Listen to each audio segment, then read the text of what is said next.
Okay. All right, so we're going to look at vector equations of lines today. So we talked about vectors. That has a magnitude and a direction. Now we're looking at lines. So lines go on forever. They're infinite. So there won't be a magnitude, but there will be a direction. Okay. So some different ways to express a line. There's vector equation, parametric form of a vector equation. This doesn't really have a name. I call it the normal vector form. And then Cartesian form. So in 2 dimensions, which is what we're used to, there's Ms. Wilson, we know slope y-intercept form, this, or general form. Those are the common Cartesian forms that we know. In 3 dimensions, we can't show a line in slope y-intercept form or in this form here, general form, if it's in 3 dimensions. So this is the version of a Cartesian when it's a line in 3 dimensions. And basically because, remember, slope is rise over run, but in 3 dimensions you're going 3 ways, right? So we can't get that down to a slope in a Cartesian equation like that. Okay, so we're going to go through all of these. Back to math 10 here, plot that point and use the slope to get many more points. Okay.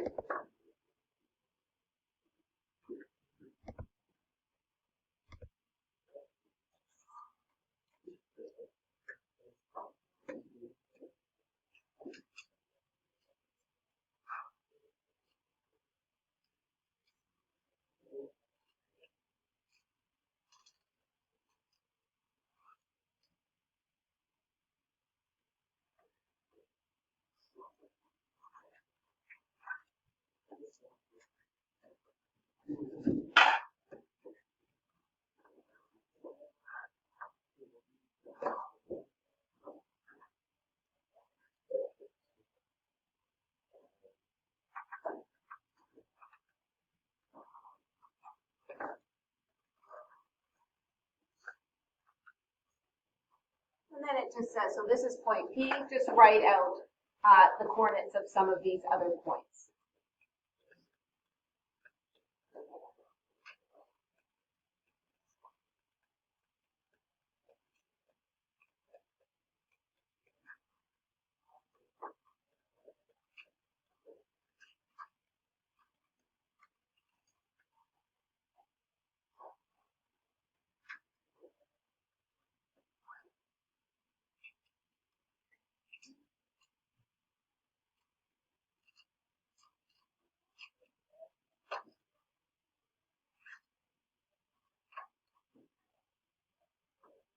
Then it says write the position vector of P in 2 ways.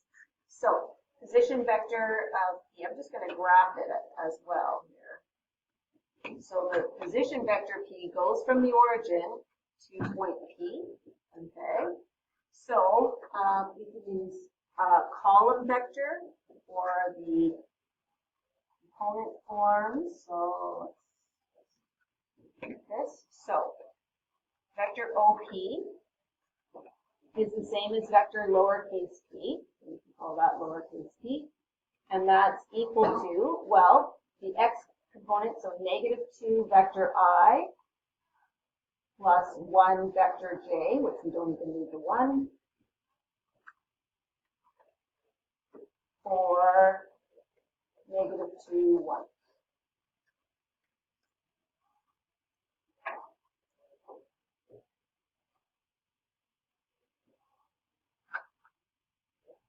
Okay, so we know the slope was 2/3. Now we're going to write a vector that describes the direction. So again, I'm going to use red here. So it has to be going in the direction of the line. So it could be that long, it could be this long, it could be any part of that, but it has that same ratio. Your rise is 2, run is 3, has to be in that ratio.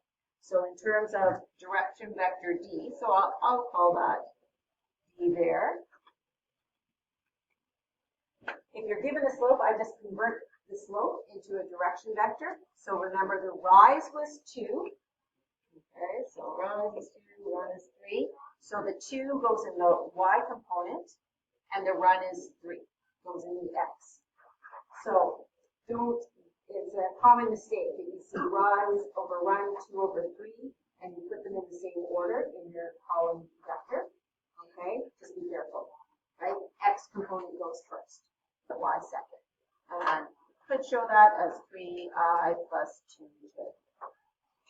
Show it as 6 form, -3, -2. Okay, but usually keep it as whatever the slope in those terms is given to you. Okay. So we're going to do a little inductive reasoning here again. So let's investigate position vectors where r equals the p plus t times d. So what does that mean? T is parameter, various values of it. So when t is 0, what do we get for a value of this? So there's our position vector, -2, 1. And then we're adding 0 times the direction vector. So that should give us -2, 1. Right?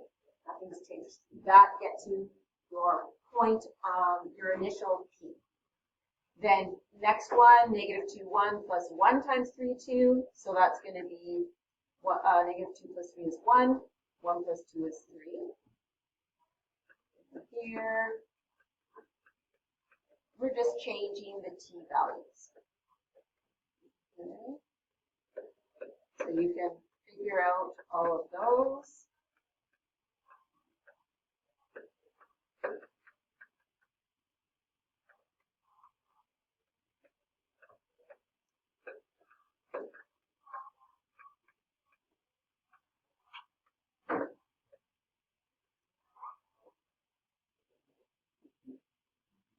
So here, -2 plus 6 is 4.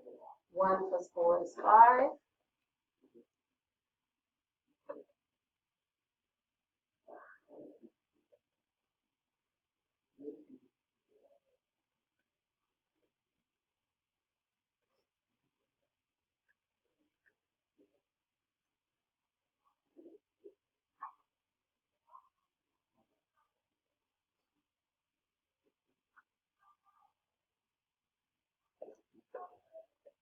So we've already drawn the first one. It says draw each of these on the grid.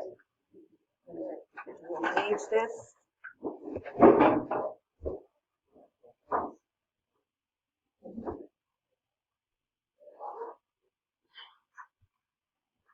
No, we're not. I've lost my mouse. Okay, give me that.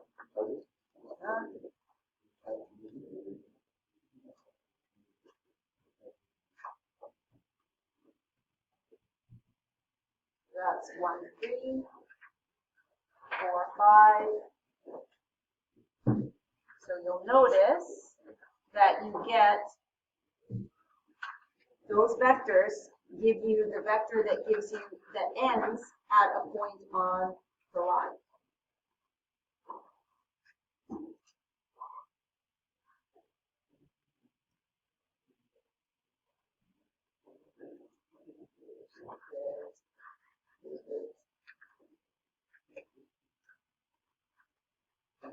Okay, so those were for integer values of t. If you use fractions, decimals, rational, irrational, you'll get every single point on that line. Okay, so that equation, position vector plus t times the direction vector, gives you every point on that line. Okay, and that's what you want. So that's the vector equation of that line. Okay, so we've drawn them. Do the endpoints lie all on the original line? Yes. You should notice that a vector of that form describes the position vector of a point on the line that passes through point P with slope 2/3. Is it true the other way around? That is, given a point on the line, can its position vector be expressed in this point for some value t? If this represents the line, yes, we can work back any point on that line. We can put in, this is basically like saying that's x, y. That's x, y. And so for some value of t, or sorry, for some point here, we can work backwards and get t, if it is a point on the line. Okay, so let's get rid of something else. So the point Q lies on the given line. Show that the position vector Q can be expressed in that form. So take -11, -5.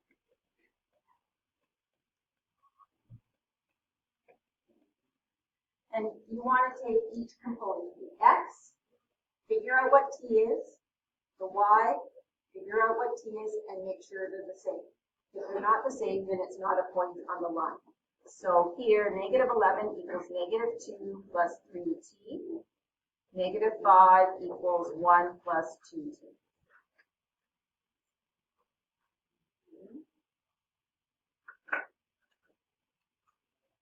So solve, first one's for x here, the x component. We solve that, we get 3t equals -9, t equals -3. For the y, we get 2t equals -6, so t equals -3. Okay.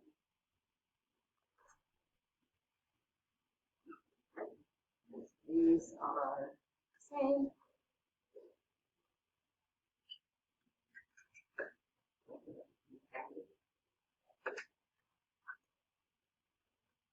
So therefore, -5, I'll just call it Q.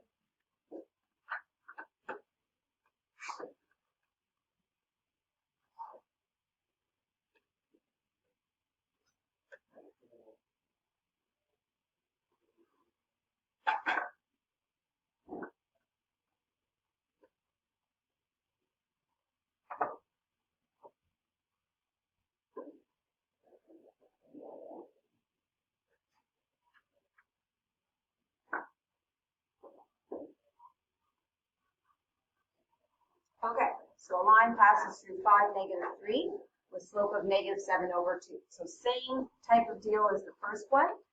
First, the position vector. Basically, you want to think about it.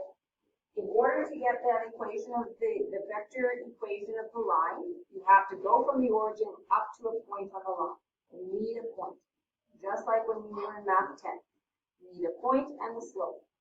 So we have a point and a slope. So this is our position vector. So R really stands for any vector x, y, right? That's what it's equivalent to, right? We just use R, that's sort of common for describing the line. So R equals the position vector. That's a point. This is the position vector, so it gets it up to that line. And then the slope, so t times what the slope is in terms of a direction vector. So one of the components has to be negative. And then remember, it's rise over run. So you could say -7, 2. Okay, 2 for the x component and -7 for the y. You could go -2, +7, just one negative. Okay.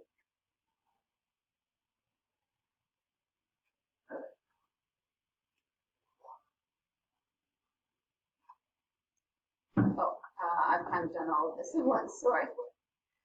Here, let's move this down. Okay, that'll stay. This and move it down here.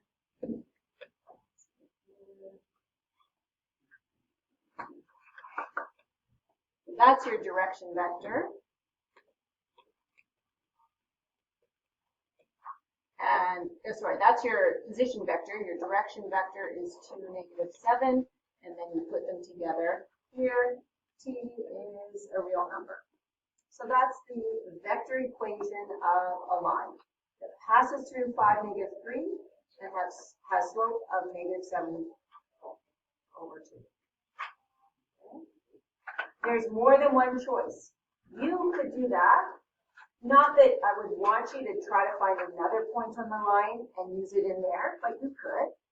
Or you could decide you might have put 2, -7. Your neighbor might have put -2, +7. It's correct.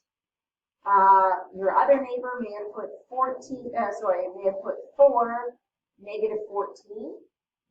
That's still correct. It's still going to get you every point on the line. Okay? The t values that get those points would be different, right? Because if you double this, you don't use your t's will be half as much as your neighbor's t's. Okay, but that's in 2 dimensions what you do. Very similar in 3 dimensions,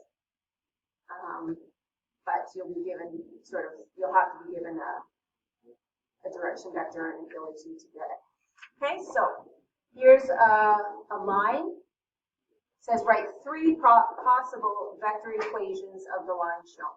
So find a nice point on a grid crossing. Then look for what the slope is. Do it like we did in Math 10.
There's 3. There's an infinite number of them.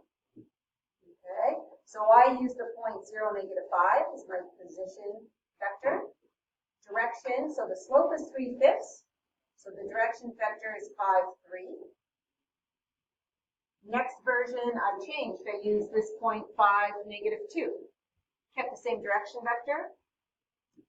Next one, I kept 5, -2. And I changed the direction vector. I multiplied the original by -2. Still gets you every point on that line. Okay? So vector equations are not unique. There's certainly wrong ones, but there's a lot of different possibilities you can have. Okay? So if we've got a point that passes through HK, slope of P over A, then the position vector is HK, or H vector I plus K vector J. So direction, remember that's slope is rise over run. So the rise B goes in the Y component, A in the X component.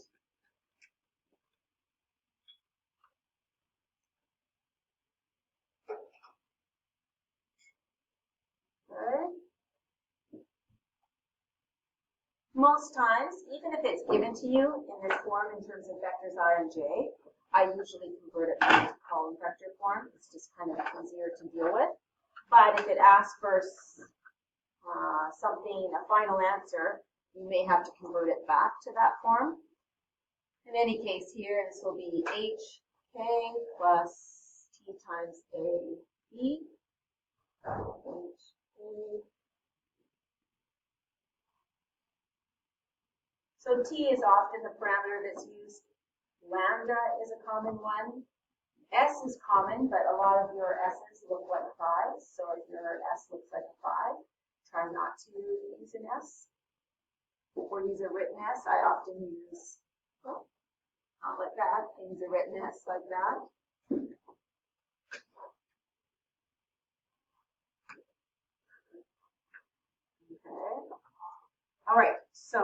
going to draw. So as I said, I kind of like to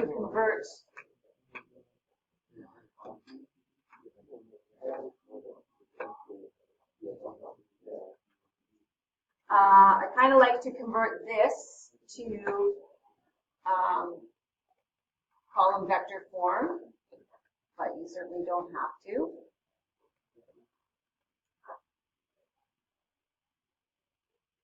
So position vector 3, 1. So that gets you up to the line. So that's a point on the line. And then remember, this is your x component. So positive 1 for x, negative 2 for y. Positive 1 for x, negative 2 for y. Or you could go negative 1 for x, positive 2 for y.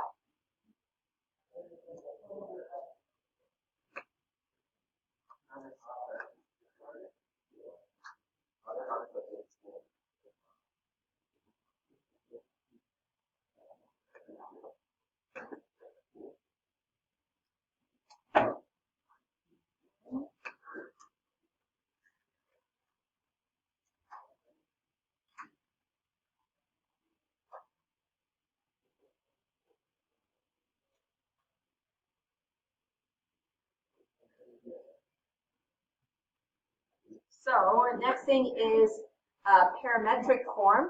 Basically, it's just splitting the vector form into its components. So x equals 3 plus lambda, y equals 1 minus 2 lambda. This one we have to do for the line passing through 6, negative 1, and perpendicular to the line in question 11.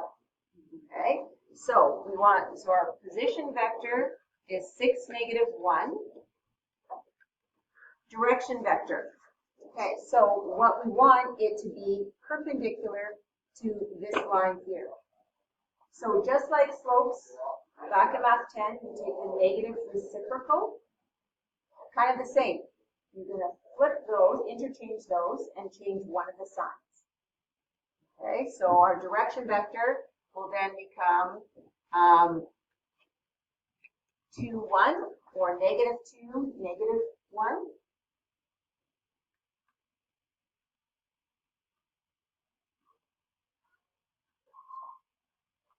So when we do our vector form, not that you have to do it, I didn't ask for vector form, but I'm going to do it just to help me set up my parametric form.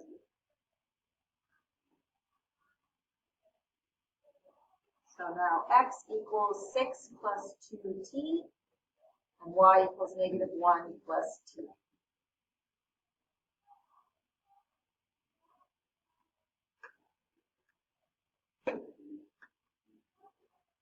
So 6, negative 1, and then our direction vector 2 for x, 1 for y, or negative 2 for x, negative 1 for y.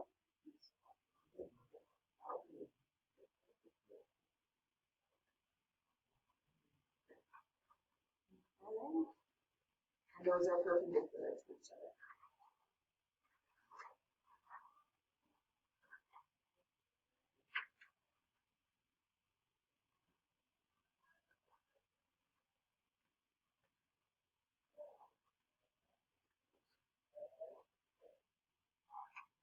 Okay, question 13, determine a vector equation of the line that passes through those 2 points. So it doesn't give you the slope or the direction vector. You're going to have to find that. So direction vector,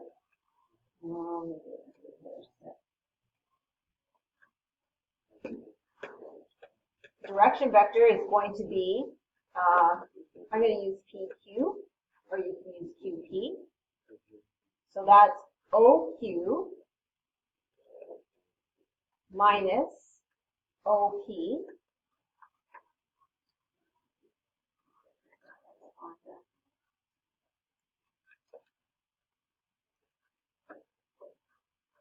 you've got 2 points on the line. You want to find, just like you would find the slope, finding the direction vector between those.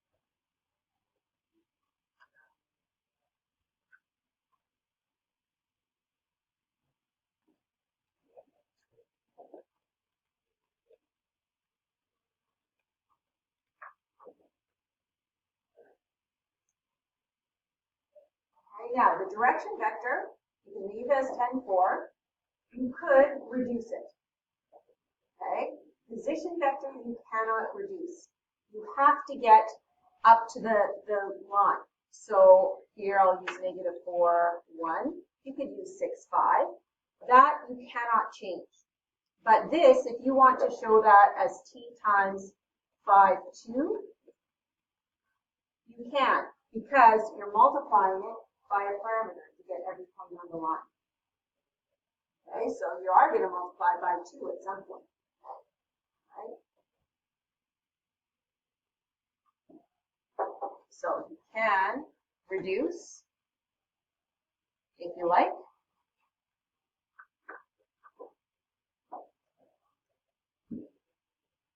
I usually reduce it. There are times when we get to applications where we're talking about velocity vectors that you cannot reduce it because you would be changing the magnitude of it.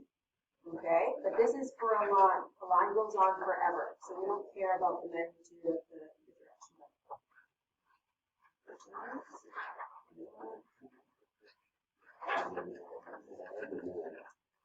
Okay, so I'm going to pause the video here for a second. So, there is, in GeoGebra, they will graph three-dimensional lines and planes. So here's the line that's question 14. So a little bit hard to see, but we can kind of, if I move this like almost flat like that, you can see that that line is on a horizontal plane to the XY axis. You take a look at the components of it. The direction vector does not change in the Z component, okay? So when you think about 3 dimensions, I always look to the corner of a room.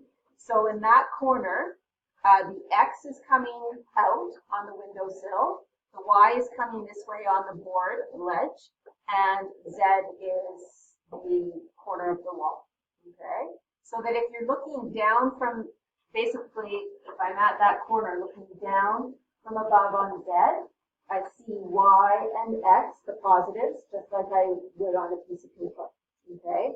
And then the Z is positive going up. So because this isn't changing, this line is going to be on the plane that goes through Z equals 2. It's hard to draw. You can try basically using a prism if you draw the dimensions out, but I wanted to show you here so that you can see it a little bit better. Okay, so let's just see if I can move this up a bit. Okay, so that you can kind of see a little bit. So the red is the X. Keeps doing that. The red is the X. The green, so red is positive coming out. Y is green and Z is blue. Okay, so 5 for X, -1 for Y, and up 2 gives you that original point. And then you travel along that, -1 for X, so it goes back 1, and positive for Y, and then nothing on Z, so it stays on that plane. If you could move it, that plane is going through that point. We'll do more with planes in the next part of vectors. You're not going to be asked to graph a line in 3 dimensions, maybe in 2 dimensions, but not in 3. You may need to do a little sketch of planes, but that's way easier, and that'll be next week. Okay, just to try to visualize what a line in 3 dimensions looks like. Okay, so let's go back to.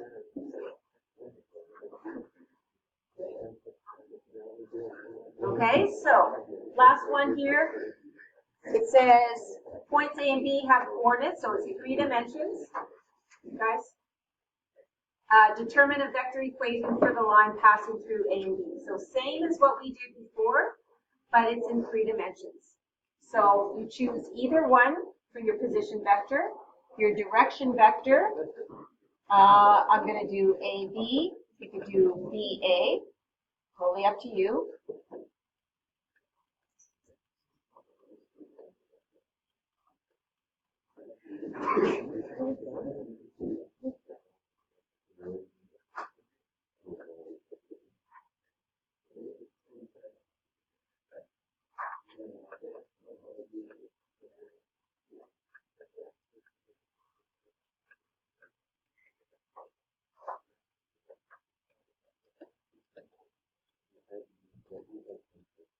Okay, so direction vector. I got 3, 6, negative 3. Again, if you want to reduce it, you can. You go 1, 2, negative 1. You can multiply it by something. Doesn't really matter. If you want to choose this point as your original, you can, or your position point. But I would not find another point other than what's given to you, put in there for your position vector. Why spend the time, right? And that's it for today.